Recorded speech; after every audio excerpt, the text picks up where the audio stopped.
Welcome to the Art of Succession podcast with Barrett Young. Join us as we explore the strategies, stories, and insights that shape the journey of leadership transitions and business success. No matter where you find yourself along the journey, this is the podcast where you'll find the tools to make it happen. There are ways to shift our thinking from an income revenue focus that a lot of small business owners have to an asset focus. There's lots and lots of opportunities. Partnerships, formalized partnerships can be an asset. Your brand can be an asset. Obviously your audience, right? That was a big piece of the assets that I bought from the other business. A productized service can become an asset too, if you're really clear about building it for the intention of it being scalable. My name is Barrett Young, and this is the Art of Succession podcast. My guest today is Stephanie Hayes, exit strategist and founder of Assets to Exit. Stephanie's got a unique perspective of starting with the end in mind and using your exit plan to determine your growth plan, and we're going to get into that in today's episode. Stephanie, welcome to the Art of Succession. Thanks so much for having me. Excited for the conversation. My first question is going to be, what brings you to the Art of Succession today? What do you really want to convey to the listeners from your story or just your experience working with businesses? Well, I think probably the biggest thing is that whether you're in line for succession or whether you are, considering your succession plan on your way out, I think a lot of people don't get started soon enough, and thinking about their exit strategy and thinking what an exit strategy can do for their business can put you in a much better position in both circumstances to build a much more valuable business and either hand it off in a much better position, or what can you do now to ensure that when you take over, that business is as healthy and profitable as possible. Not getting started soon enough. What's like the minimum in your mind? It sort of depends on the business, because it depends on how long it takes you to really start to implement some change and what that change is going to be. And so when I work with my clients, we look at their exit strategy and how far out it is, and we figure out what kind of impact can we actually make in that time period. And that's one of the considerations. If they're 3 years out, then where can we get the most bang for our buck in terms of the changes we want to make, the growth that we want to implement, and then we make decisions on the strategy based on that. But if this is somebody who says, 10 years from now, I think that's the time that I'm going to exit out, what can we do between now and then that we could take on much bigger projects, we can take on bigger initiatives, make bigger shifts. But if you're sitting in front of me and you say, I got a year for whatever reason, we're going to choose some much more rapid growth strategies. But I also think that you have a little more risk, and you also have fewer options. Mm-hmm. Yeah. So 1 year, we're going to do some very surface level kind of changes. 3 years, we can make one major shift and actually see it produce fruit and everything like that. And then ideally longer than that, we can tackle some bigger projects. That's right. Yeah. I got you. Okay, cool. So let's get into your background, your story. Just tell me a little bit about your journey to this point, Stephanie. Well, I was born, no, I'm not going to go that far back. I guess all of this sort of came to fruition maybe 5, 6, 7 years ago. I'm a business architect by trade. I have a master's degree in the management of technology. I come from the technology sector, have always worked in startups and worked consulting into large organizations. So I had the nice balance of the both. And as I was doing fun work and working with small organizations, working with big organizations, really focusing on organizational design, business model design, operating models, that sort of thing. And I remember being down in Texas and at a little retreat with one of my clients, and we kind of did a day of work on our own businesses. And I was looking at this wall kind of going, I've done all these things and I've got all these experiences and I've learned all these things and I've got degrees up the yin yang and blah, blah, blah, but I don't feel like I'm building something. I don't feel like, I lost my house in my divorce. And so where could I find that kind of asset again if it's prohibitive for me to get into real estate again, because I live in one of the most expensive parts of the world. So, with housing pricing being what they are, I just couldn't see that in my near future. Wasn't sure if that's what I wanted. And what kind of came to me is my value and my skill set is in building businesses. So why was I not looking at that as an option? And then as I started to think more and more about it, I started to identify that there are ways to shift our thinking from like an income revenue focus that a lot of small business owners have to an asset focus. How can I look at my business and see where I can build assets, where I can build things that are going to have longevity, that are going to be interesting to someone who wants to actually buy my business.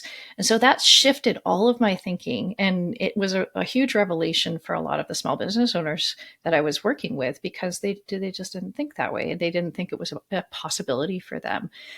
So that really sort of started this whole thing for me, and this whole growth for me. And I started looking at buying and selling and renovating businesses. I started looking at, that whole ecosystem and what that looked like.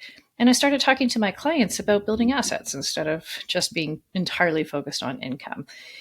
And it really, grew, and it became a really like resonant conversation with all of my clients, with my audience. And then just kind of grew from there. And I bought my first business. I own several businesses. I own a software company. I own a consulting company. I own now a business that I bought a couple of years ago.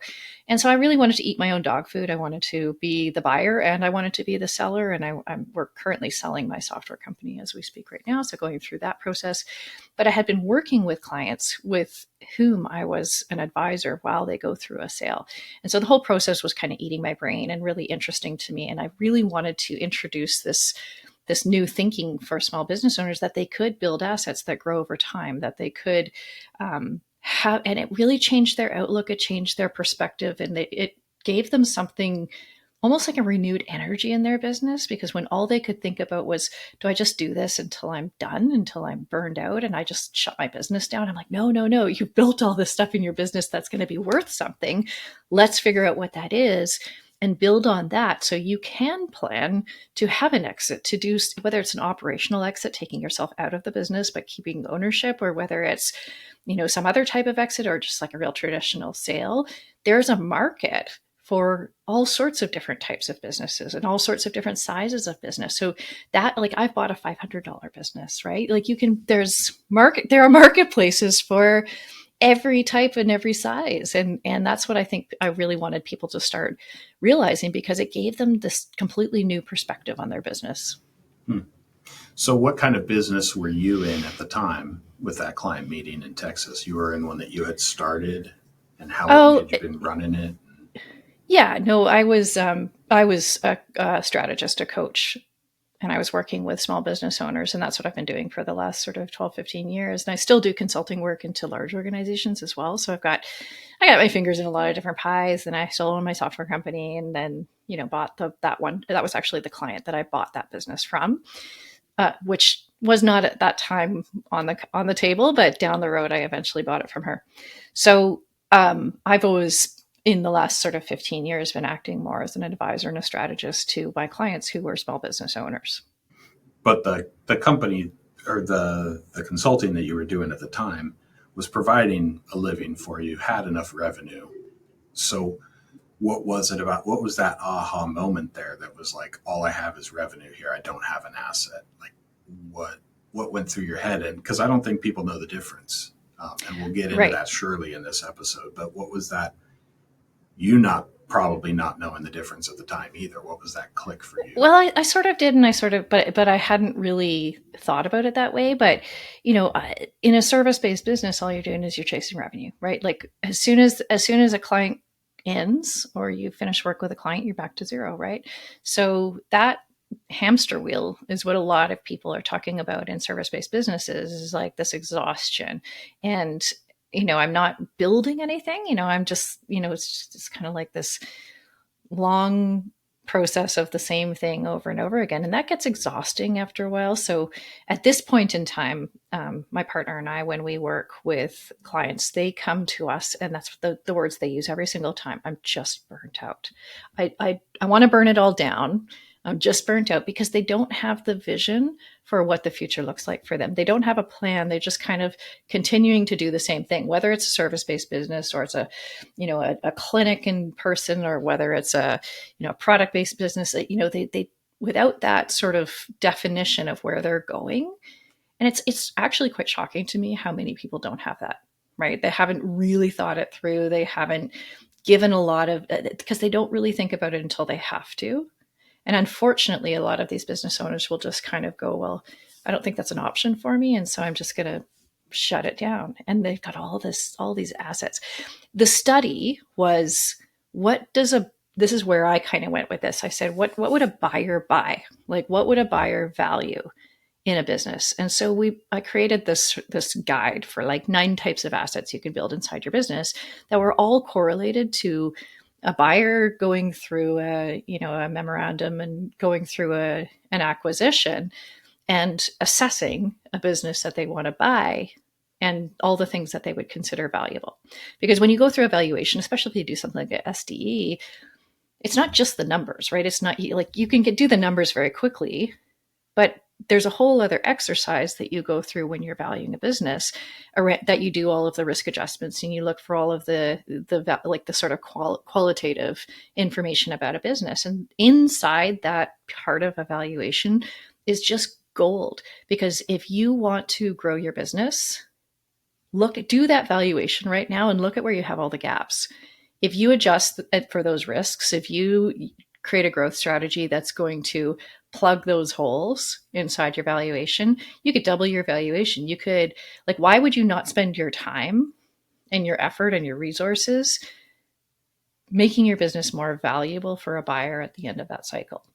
Yeah. And the answer is not necessarily more clients or higher top line revenue or anything like that. It's just separating yourself, especially in a service business. You are the hours that you bill. So many service providers think of that. And so if I want to double my business, I need to hire another CPA so that I can bill out twice as many hours. There are so many other options. Then the CPA retires, and it's like trusting somebody's going to be able to pick up where you left off, and there's going to be value there. But so much of that is relationship and tangible stuff that's not just the hours that you're billing there. And it can dissolve. And that's why service businesses can be so risky.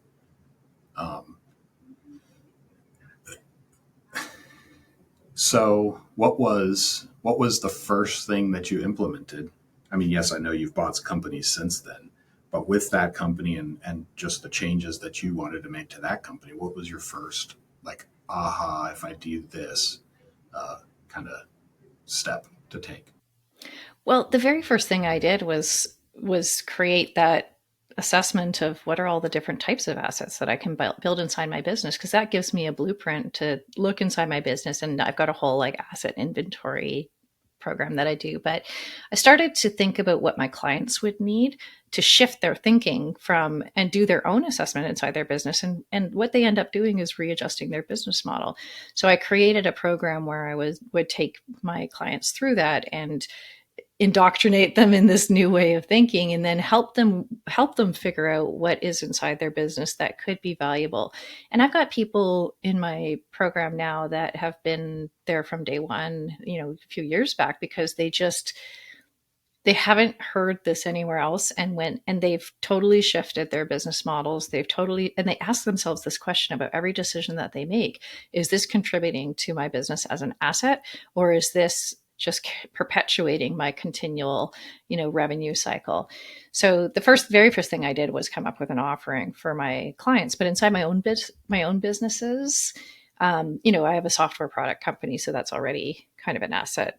Products are, pretty well developed already. But inside the coaching business, the strategy, the consulting business, I started to really think about productizing my services and coming up with something that could eventually be sold as an asset. When I purchased the business I purchased a couple of years ago, I actually bought the assets of the business as opposed to the full entity. So that just sort of created a whole other, realm of possibility for me. What could I build that were assets that somebody might want to buy? And now I just think about that in terms of everything that I build inside my business, and how can I make it depersonalized as well as packaged up with a value proposition that someone might acquire at some point in time. Yeah, I think that's huge for service providers, because Which the first step that you did was say, okay, well, if I were to teach somebody else how to do this effectively by identifying those 9 assets within a business, you're systematizing, you're productizing what you would coach somebody through. And now there's something here that stands alone apart from you being in the room with that client, you being the one to walk them through that. Every service professional has differentiating decisions, things that they do that are different than another tax preparer, another financial advisor, something like that. Getting away from that, now you've got an intangible asset. I think it's hard for us service providers to think of assets because we're like, I don't have assets. I mean, what, somebody's going to buy my laptop? No, that's not what we're talking about here. No, that's where the creative thinking sort of comes in, right? So let's say I run an agency for content creation for, B2B tech companies, right? And I have all this stuff that I've created just to run my own business. Well, package that up, that becomes a really valuable resource to another agency owner who wants to improve their own operations and, blah, blah, blah. So like that's an asset inside your business that you created for the purposes of running your own business, but there's no reason you couldn't. And actually, this is what we've done with one of my clients is we took all of that great stuff that she had because it was one of her strengths. And she's pulled that together to be an asset for another agency owner who might want to use her framework or use her and license that out, right? That's a really great opportunity that people just don't see. So there's creative work that we've done. We create lots of stuff for marketing purposes. And I bet you could curate a lot of that creative work and sell that off as a product, right? So those are like little examples, but if you start thinking along those lines and you look inside of a large organization, there's lots and lots of opportunities. Partnerships, formalized partnerships can be an asset. Your brand can be an asset. Obviously your audience, right? That was a big piece of the assets that I bought from the other business was their audience, and obviously the content and the products as well.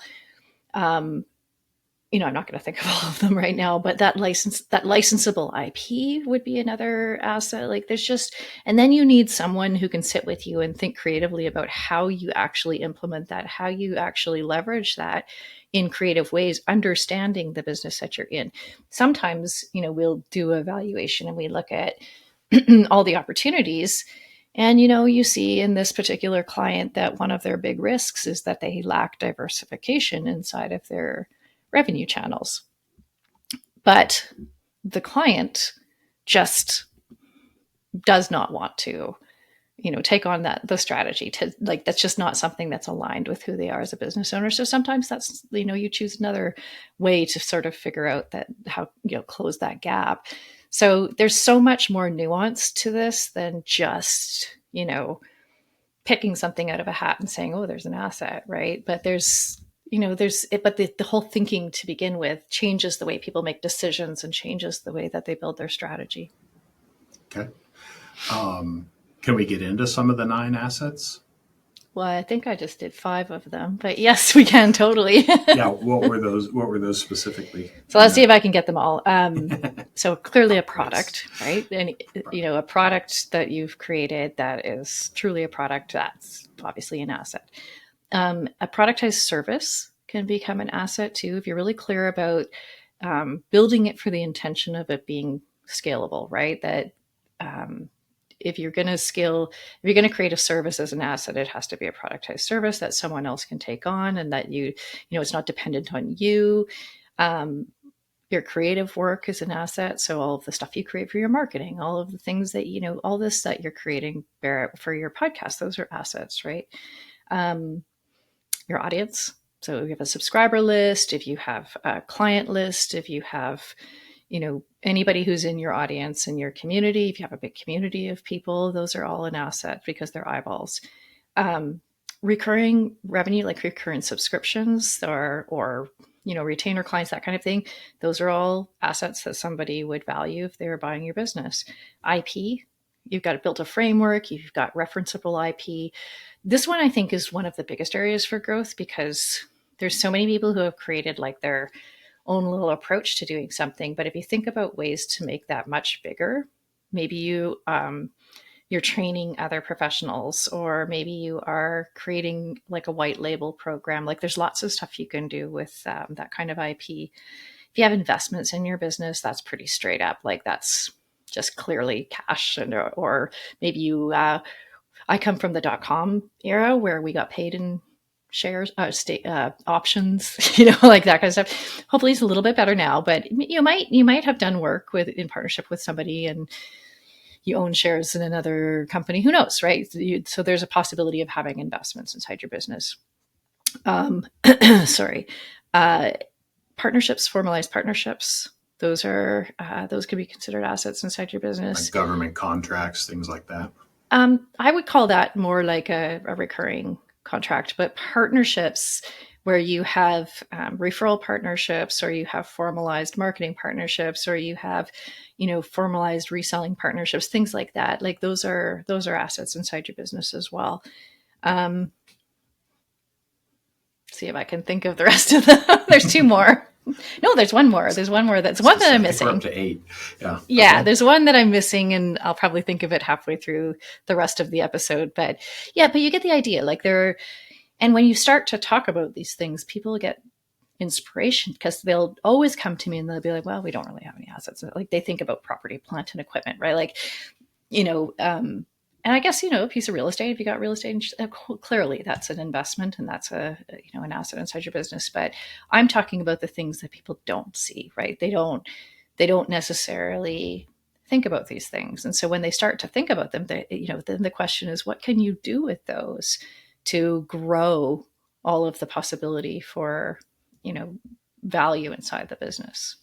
And that's growth in a way that is not the same as, of course, if you can grow revenue and you can grow profitability, that's always going to help your valuation. But here are the other ways that you can make the perception of the business and the structure of the business much more valuable.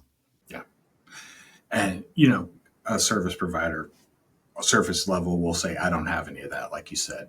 But now you've just listed out 9, and every single one of us should be thinking about all 9 of these areas within our company, right? Because we all have a client list. We all have a specific way of marketing. We all have a software that we use. Those are some of those channels that you're talking here. What you're saying, especially with starting with the end in mind, is you're going to have a valuation that's going to be intangible to the goodwill. If you have no assets like physical equipment, and somebody buys your company, like you said, for $500, you bought a company, that's a value placed on an intangible thing. The client list in that case, I think it was. So knowing that, how can we now, with the end in mind, increase the value of that before we get the final valuation and put that? So that's kind of, you're systematizing the increasing of the intangibles in preparation of an eventual exit.